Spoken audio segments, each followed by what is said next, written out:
Oui, bonjour.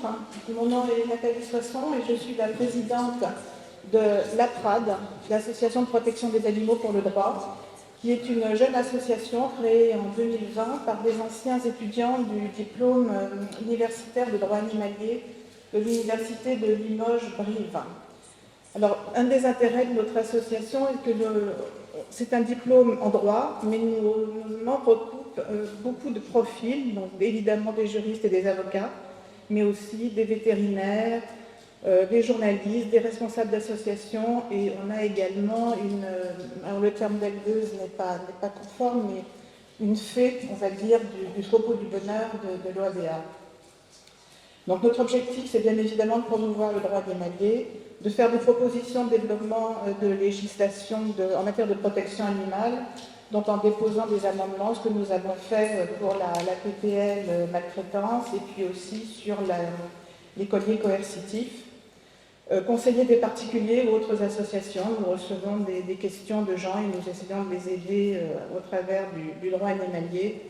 Organiser des formations, nous voudrions surtout monter des formations pour les autorités publiques, les forces de l'ordre notamment. Alors, pour en revenir au transport maritime, alors d'abord je voudrais préciser que je suis avocat et juriste de formation et que j'ai fait toute ma carrière dans les transports maritimes. C'est pour ça que ce sujet m'est particulièrement cher et c'est aussi pour ça que je vais vous demander de vous livrer, si vous le voulez bien, un petit exercice, d'essayer en parallèle de votre casquette protection animale et intérêt pour la protection animale, d'essayer un petit peu de vous mettre dans la peau d'un juriste maritimiste. Je sais que c'est un monde qui est un peu opaque, on lui reproche souvent, mais vous allez voir qu'il y a beaucoup à dire.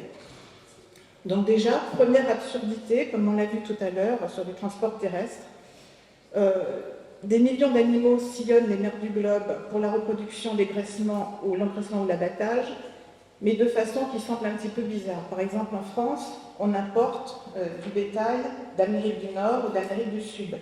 Par contre, notre bétail né en France est exporté soit vers l'Espagne pour engraissement, soit au Moyen-Orient, soit sur tout le pourtour de la Méditerranée.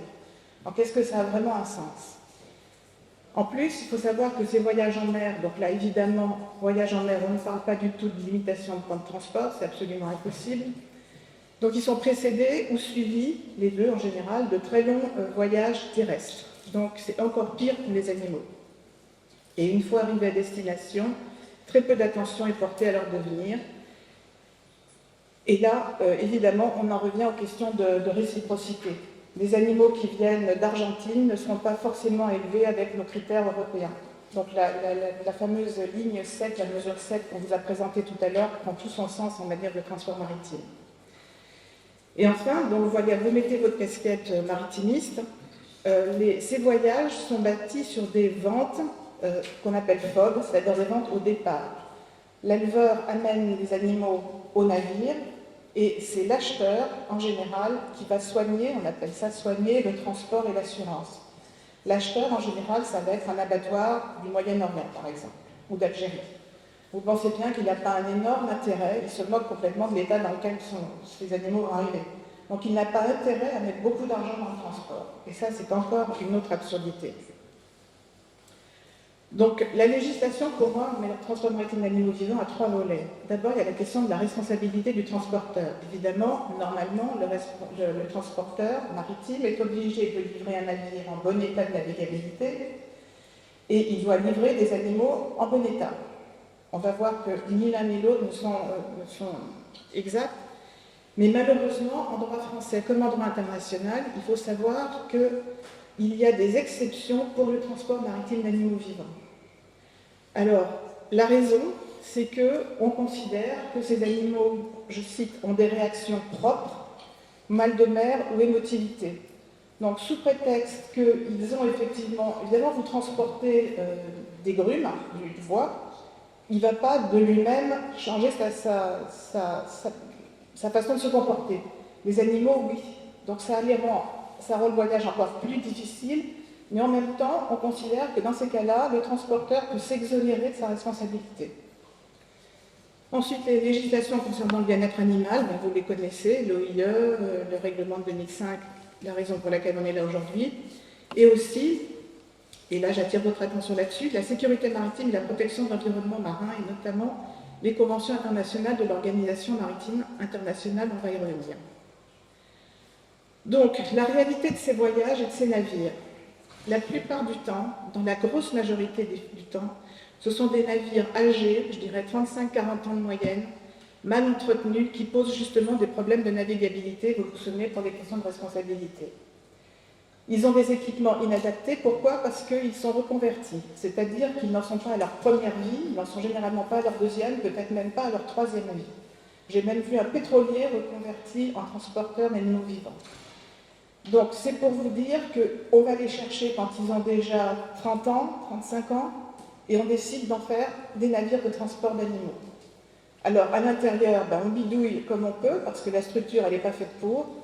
Donc ça amène à beaucoup de problèmes, des parois saillantes qui peuvent les blesser, des ponts qu'on va empiler qui ne sont pas forcément à hauteur d'homme, des enclos qui ne sont pas forcément très solides, l'aération, je ne vous dis pas, l'abreuvement, c'est pareil, ça se fait un petit peu comme ça peut.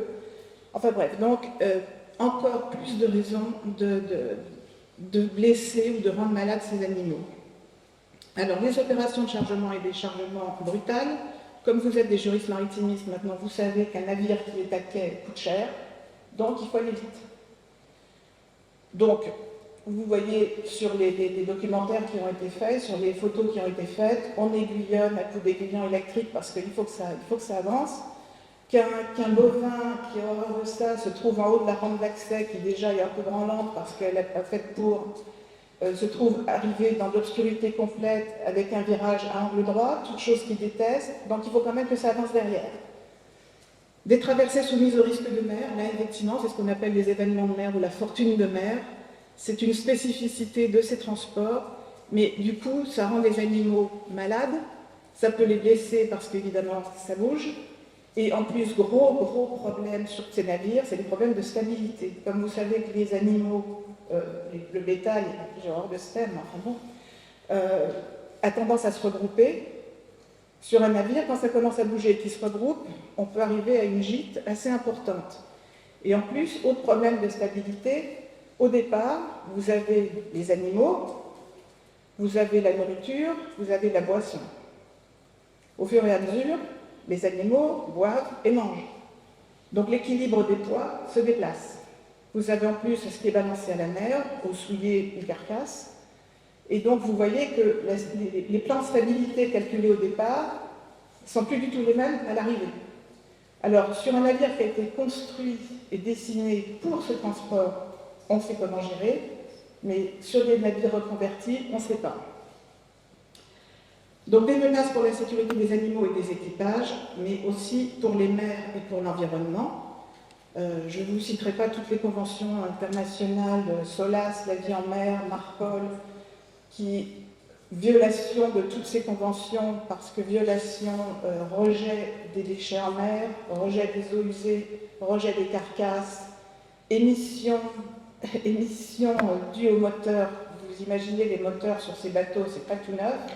Et qu'est-ce que ça consomme? Ça consomme du carburant marin, c'est-à-dire du fioul lourd marin. Et aussi une couverture pour le trafic de drogue.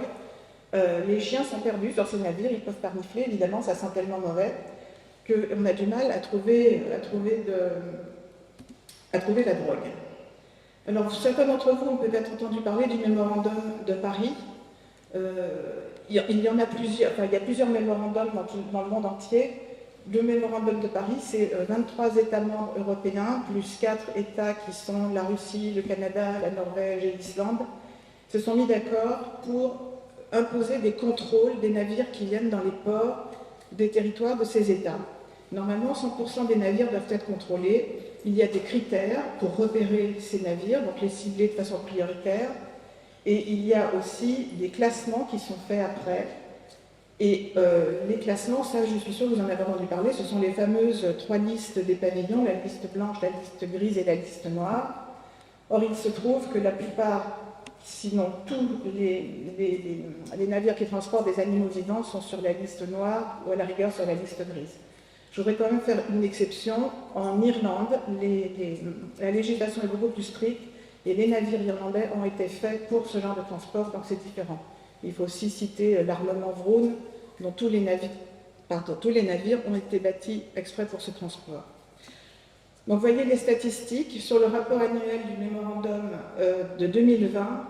95% des navires transportant des animaux vivants inspectés ont eu des non-conformités, 95%, avec un taux de détention de 11%, alors que la moyenne de tous les navires est de 2,92%.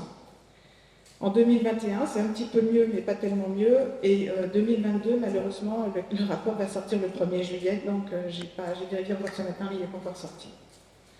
Alors on se dit, ça couvre le territoire de 27 États. Comment ça se passe en France? En France, ça se passe bien. Donc on va voir le port de Sète. On va voir sur le site du port de Sète et on voit qu'à peu près 140-150 000 bovins et 25 000 moutons sont exportés chaque année par ce port. 3 navires peuvent être à quai en même temps. Et on peut charger 300 bovins par heure et par navire. Je ne sais pas si vous imaginez ce que c'est. Imaginez que l'on peut faire des inspections correctes des navires pour voir s'ils sont en bon état, ou faire des inspections vétérinaires sur ces animaux. Pour moi, ce n'est pas possible, et effectivement, ça m'a été confirmé par un inspecteur du port de Sète. C'est pas fait. C'est fait de façon documentaire la plupart du temps, c'est pas fait sérieusement. Alors, il y a un parc de transit de 1000 têtes, assez récent, qui a 2 ans, je crois, à Sète, qui a été agréé par l'Union européenne, mais apparemment, il ne servirait pas beaucoup. Et c'est dommage parce que je crois sur les 13 ports de l'Union européenne qui exportent des animaux vivants, il n'y en a que quelques-uns qui ont un parc de transit comme ça. Mais encore faut-il avoir le temps de l'utiliser. Je vous rappelle, un navire à quai coûte cher. Alors, ce mois de juin, j'ai relevé 2 navires transporteurs d'animaux qui ont accosté à Sète. Des trucs magnifiques. 41 ans, 47 ans. Tous les 2 des cargos reconvertis, l'un à l'âge de 34 ans, l'autre à l'âge de 36 ans. Pavillon Sierra Leone, liste noire, 60e pavillon sur 66 pavillons. Pavillon Togo, et que ce soit Togo, Cambodge, Tanzanie, Palau, donc ça ce sont ces pavillons précédents, c'est pareil. Alors il faut savoir bien évidemment que la plupart du temps, ces navires, ils essayent de passer sous les radars. Donc très souvent, ils changent de nom, ils changent de pavillon, et ils changent de propriétaire. Leur propriétaire va être très souvent une société écran, qui est ce qu'on appelle une single ship company, c'est-à-dire qu'elle le possède, le seul bien de cette société, c'est le bateau. Donc il arrive quelque chose au bateau, ben, on ne récupère rien parce que le bateau ne vaut rien, et on ne peut pas aller chercher les biens d'une autre société puisqu'elles sont séparées juridiquement. Ah oui, alors sur l'Anakin, vous voyez, c'est aussi terrible pour les membres d'équipage, ces navires-là. Là, il y en a 2 qui ont été électrocutés sur le pont en 2020. On pourrait penser que, voilà, 38 déficiences, une détention, etc. Enfin, on pourrait penser qu'en France, on n'accepte pas ce genre de navire. Ils ont été donc tous rescapés du démantèlement et ils présentent les plus mauvais scores de tous les navires de transport. Donc la réalité des transports maritimes d'animaux vivants, c'est qu'on accepte de faire transporter sur ces vieux padrouilles une marchandise qu'on refuse pour toutes les autres catégories de marchandises. C'est le pire du pire. Où est l'éthique? Et pourtant, c'est bien connu. Nombre de rapports ont été faits là-dessus. Aucune procédure d'infraction n'a été engagée par la Commission européenne depuis l'entrée en vigueur du règlement de 2005 à l'encontre d'un État membre. Vous vous souvenez peut-être de ce naufrage d'un mouton en Roumanie, de Queen Hill. La Roumanie a reçu une lettre de la Commission européenne en disant « Attention, ce que vous avez fait, là c'est pas bien, il faudrait quand même un peu surveiller les navires que vous acceptez. » Et ça n'a pas été suivi des faits. Donc voilà de nombreux rapports récents, je vais passer dessus parce que vous les retrouvez facilement sur Internet. Oh là là, il faut que je conclue. Je vous recommande particulièrement le rapport de l'Académie vétérinaire de France qui est vraiment top.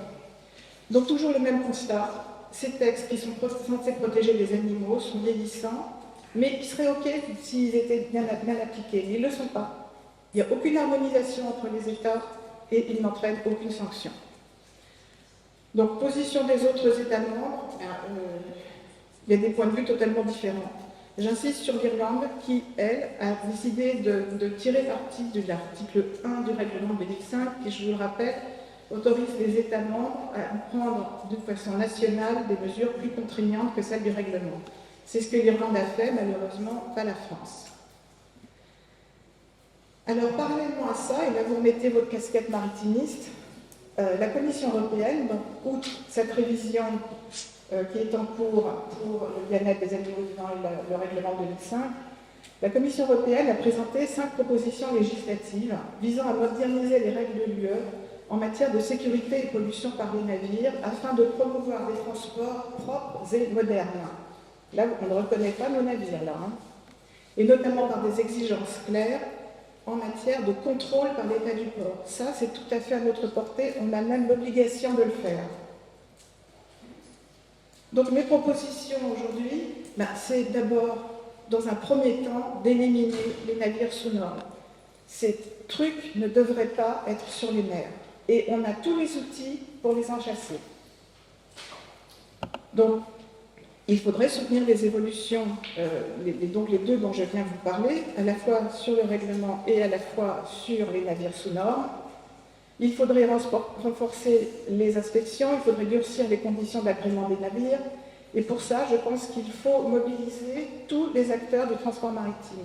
L'Organisation maritime internationale, je leur ai demandé à rencontrer la personne qui était plus particulièrement intéressée par les transports d'animaux vivants. Il n'y en a pas, ça n'intéresse personne. L'Agence européenne pour la sécurité maritime, c'est quand même son boulot. Dans cette dernière proposition, on propose de renforcer le rôle de cette agence. Alors, suivons-le. Et enfin, je vous propose d'instaurer une véritable culture du bien-être animal. Je viens du transport de marchandises dangereuses, de la sécurité industrielle. Si on pouvait appliquer les mêmes outils, c'est-à-dire faire des bonnes pratiques, faire des retours d'expérience quand il y a des accidents, faire des statistiques, faire des réunions, faire des formations, parce que les équipages, vous vous en doutez, ne sont absolument pas formés. J'insiste sur la condition des équipages. Je ne sais pas si vous voyez dans quelles conditions ils travaillent, avec les excréments, les odeurs d'ammoniac, etc., les bruits, les odeurs. Bref, il faut que je m'arrête. Je pourrais parler des heures, je suis désolée. Je suis à votre disposition pour toute explication que vous voudriez avoir. Et j'ai plein de mesures en tête, donc n'hésitez pas.